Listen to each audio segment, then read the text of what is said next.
It's October 20th, 2017, and today we are in search of a new tourist railroad on its first day of revenue service. Based out of Eustis, Florida, we'll be chasing the Orlando and Northwestern Railway's Royal Palm Experience operating on the Golden Triangle route between Eustis, Tavares, and Mount Dora. The route starts off in downtown Eustis on the Eustis branch and travels about 4 miles south to Tavares, where the track swings off to the east towards Mount Dora on the Sorrento branch. Occupying the rest of the Sorrento branch east of Mount Dora, the tracks are semi-abandoned and currently used for long-term storage of tank cars. The entire route is owned and maintained by the Florida Central Railroad, a part of Pinsley Short Lines, who previously leased the Tavares to Mount Dora segment of the Sorrento branch to the Tavares, Eustis, and Gulf, who ceased operations effective February 2017. Upon arriving to Eustis, we learned that the O&NW is unable to begin their revenue service today because their crews have not yet completed their qualifying runs, as a result of the locomotives being delivered later than expected. Onboard testing has been going on all morning on the 1510, however it still hasn't moved.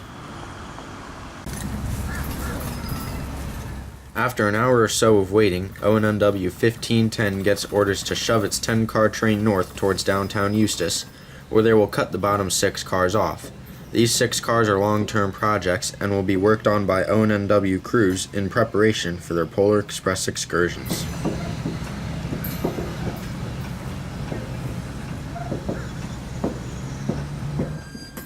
Because there is no locomotive on the forward-moving end of the train, there must be a crew flagging each crossing.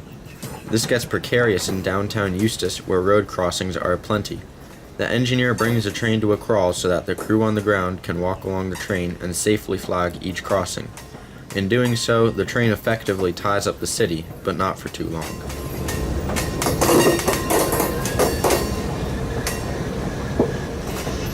O&NW leases 10 rail cars from Mid-America, a good portion of which are from the now defunct Hoosier State Train, including a dome car.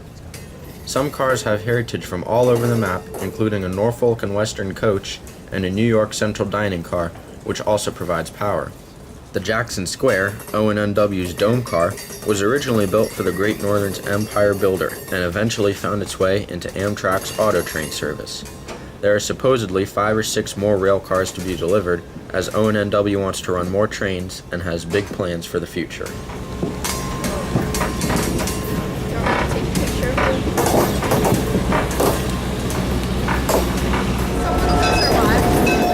O&NW also owns GP7 number 1510, an old soldier that started its days off on the Pittsburgh and Lake Erie.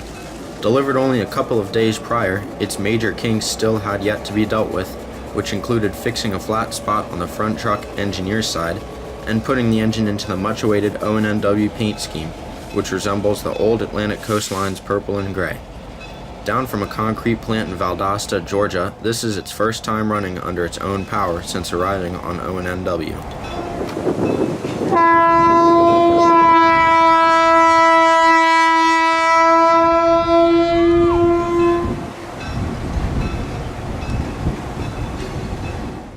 After setting off the 6 cars north of town, 1510 creeps back towards downtown Eustis with its 4-car train in tow.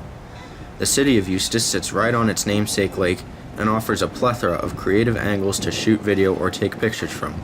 This was a last-minute setup and turned out perfectly.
The other locomotive on O&NW's current roster is GP30 number 1030, still dressed in its Seaboard system paint, although time and weather have definitely taken their tolls. While 1510 was shuffling around up in Eustis, a different crew was spinning 1030 on the Tavares Y to get its cab facing east. This was also the first time that 1030 had ran under its own power since delivery to O&NW, although it was load tested prior to delivery. 1030 is equipped with a gyrating headlight up top, a Leslie SU3L-R horn, and 2 classification lights, which are manually changeable. According to crew members, the type of horn is accurate to what the locomotive was delivered with, although this exact horn is a replica. Even though there are no ditch lights, locomotives built before 1996 need not meet that specification, meaning this 1963 Warhorse has nothing to worry about.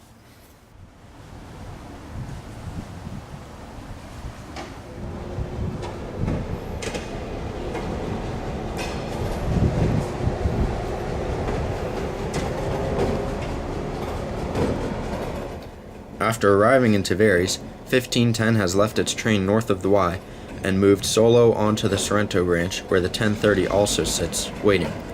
1510 will pull west into the station where it takes the other leg of the Y back north onto its train, now facing with its cab outwards.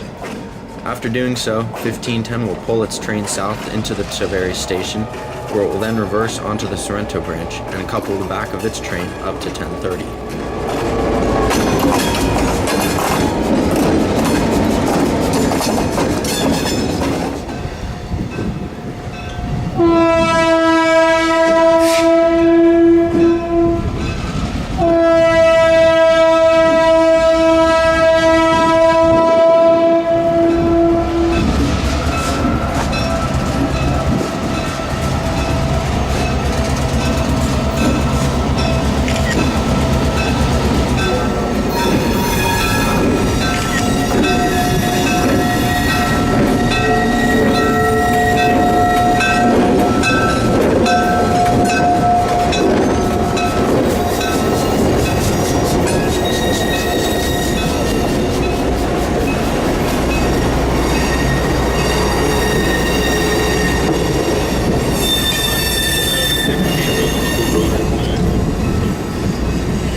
Back when crack passenger trains were all the rage in America, trains were equipped with classification lights. 1030 obviously saw service requiring these lights, as it's equipped with one on each side of the short hood. In most Canadian railroads at the time, these lights might have been above the number boards and displayed separately. There were 3 classifications: white, red, and green. White meant that the train was an extra and not listed on the timetable. Green meant that although the train was listed on the timetable, there was also an extra section following behind, usually utilized for overcapacity ridership. Red meant the end of a train whenever the rare occurrence would arise that the last component of a train would be a locomotive. This application was most likely more common on freight service rather than passenger service, unlike the first 2 classifications. One of the crew members on 1030 comes out and flips the lights from green to white, signifying an extra movement. It's cool that these crews still adhere to rules which were phased out, forgotten about so long ago.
Within only 5 or 10 minutes of coupling 1510 and their train to 1030, the first complete ONNW movement is underway. The train trundles along the Sorrento branch towards Mount Dora, where it will turn around and come back to Tavares, then up to Eustis, and so on for the rest of the day. With its gyrating headlight, classification lights, and old-school horn, 1030 proudly leads this monumental movement.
This is the crew's first time on the trackage and is overseen by Florida Central employees to make sure everything goes according to plan. These qualifying runs are meant to familiarize new crews with trackage they are operating over and must be completed prior to revenue service. They would have happened the previous day, the 19th of October, but the locomotives were not ready to run. So qualifying runs got pushed back to the 20th, and the scheduled rides on the 20th got pushed back to Saturday, the 21st. ONNW had a huge problem trying to fit both Friday and Saturday riders in this 4-car train, although it's awesome to hear about such a large turnout. There were many crew members on board this train, if not all of them that ONNW staffs. These pacing shots are credited to my little sister, who was happy to come out and explore with me.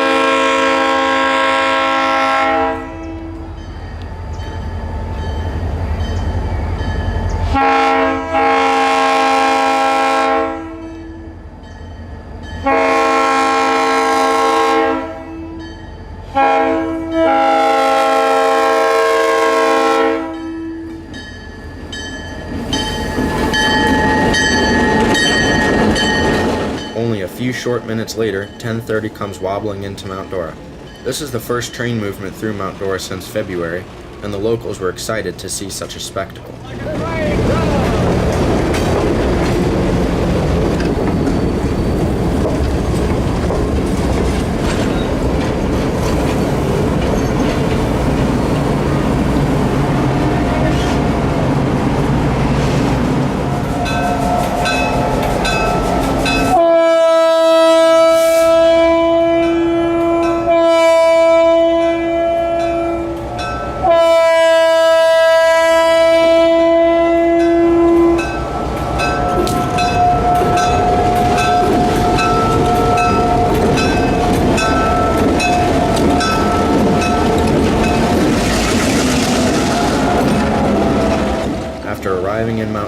the crews switched from 1030's cab into 1510 and prepared for their return trip to Tavares. In addition to formalizing themselves with the route, they were also testing out the proposed schedule. But there was no need for long layovers at each station today, which, in turn, meant a quick turnaround.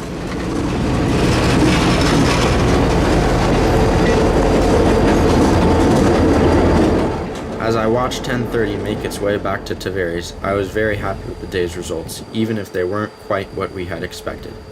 I only hoped that my next adventure to the ONNW would yield just as exciting experiences, whenever that may be.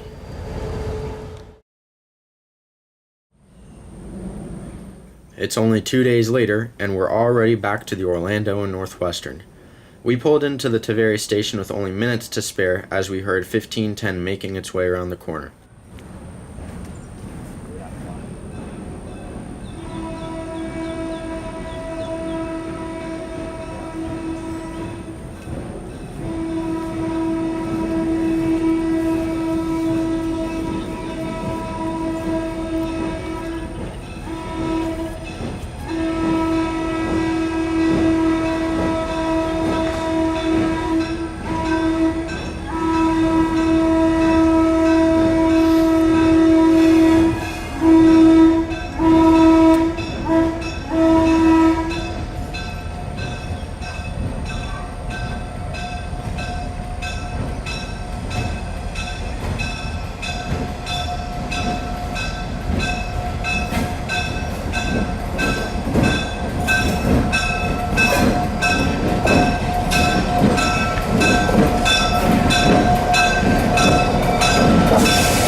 Only making 10 miles per hour on the Sorrento branch, this train was not hard at all to give chase to.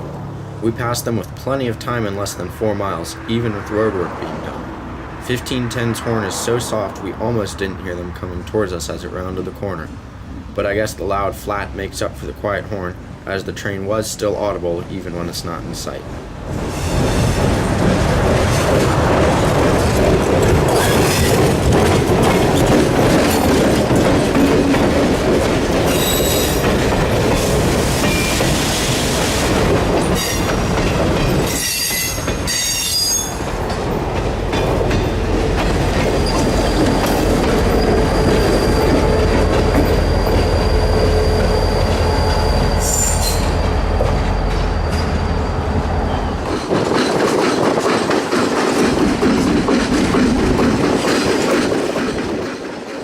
train's slow speed made it easy to catch up to, pace, and pass, even in less than a mile between our previous stop and spur-of-the-moment next stop.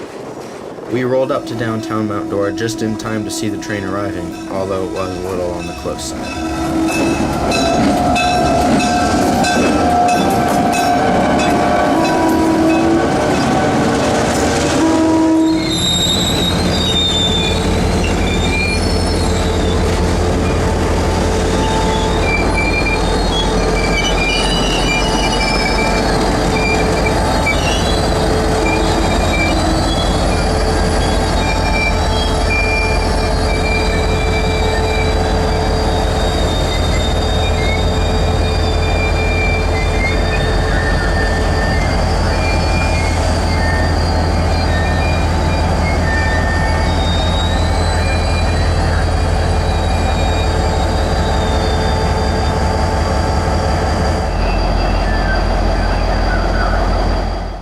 Originally built for the Louisville and Nashville, the 1030 eventually became part of the Family Line system, then onto the Seaboard system, and then placed into serviceable storage in Oak Ridge, Tennessee, until O&NW leased it out for their operations.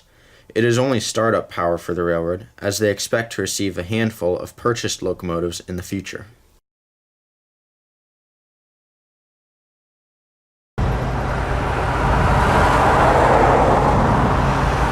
About 20 or so minutes after arriving in Mount Dora, 1030 leads the train back to Tavares and past Lake Dora.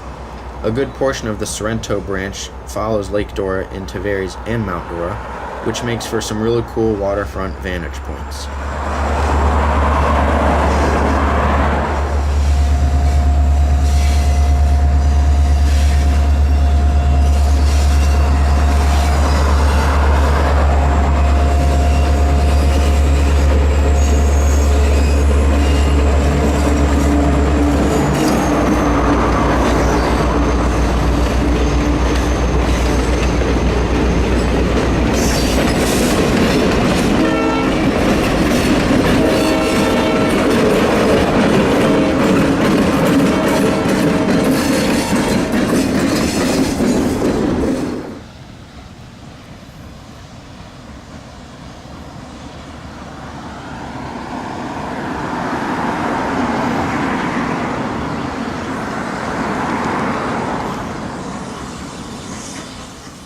This is what the same scene looked like a mere 9 months prior, with TE&G's wood-burning 260 making its way along the same section of track. This was the second to last weekend of operations for the company, as they couldn't reach an agreement with Florida Central on the lease of the Sorrento branch.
Much of the Sorrento branch is parallel to roadways, which makes for some awesome pacing shots. This was on the way into downtown Tavares.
in up, dude, but he lays out.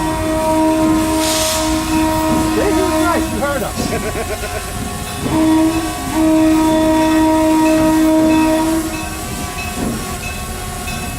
For some odd reason, O&NW crews were not utilizing the south leg of the Y, but instead were going up towards Eustis and then reversing back down the other leg of the Y, whichever way they may be going at the time.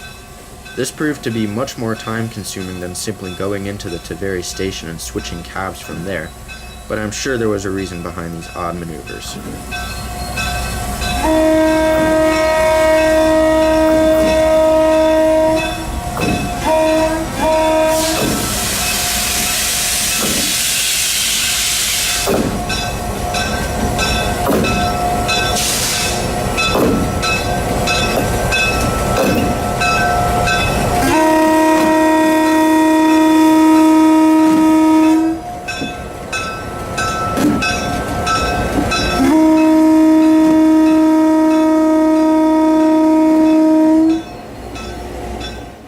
This was that same Mount Dora to Tavares run, this time reversing into the Tavares station. The spelling error on the side of the Mojave car was quite popular with the crowds.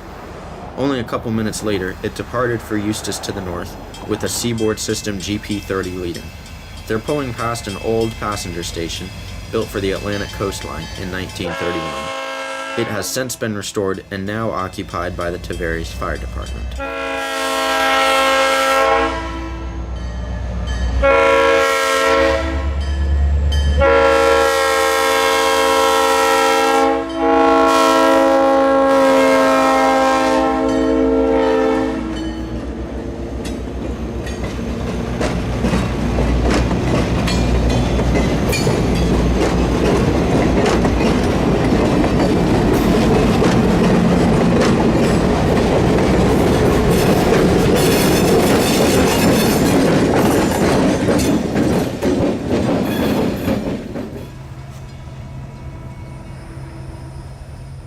After a very quick turnaround in Eustis, 1510 leads the train south for Tavares past David Walker Drive. Just down the track is the railroad's quote-unquote shops, where we saw 1510 earlier that week getting worked on. This staging area is adjacent to yet another old ACL station, which, I believe, started as an active station for another tourist railroad prior to the TE&G. Now there's just a caboose and an old ACL sign.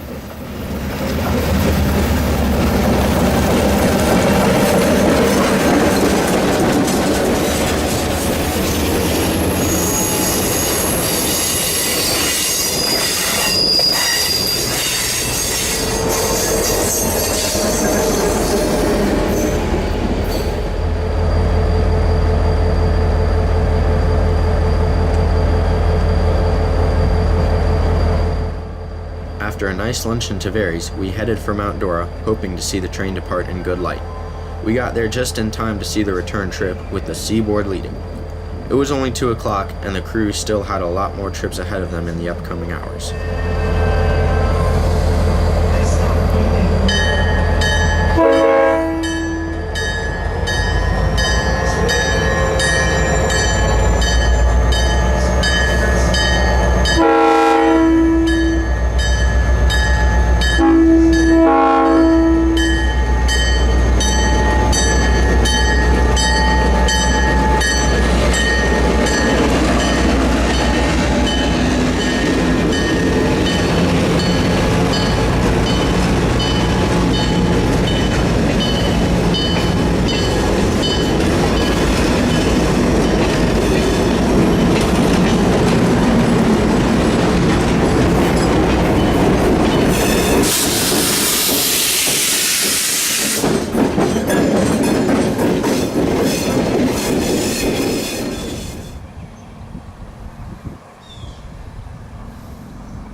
Once the train departed Mount Dora, so did we. For the last shot in Tavares to end the day with a bang, 10:30 led the short train along the jointed rail, rocking and rolling all the way.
As they creep down the track, I can only hope that there will be another, equally as successful trip back to this railroad. It's great to see some initiative to bring this line back to life, and even greater to know about the big plans ONNW holds for the future. Thanks for watching Florida Rail Fan, and don't forget to tune in next time.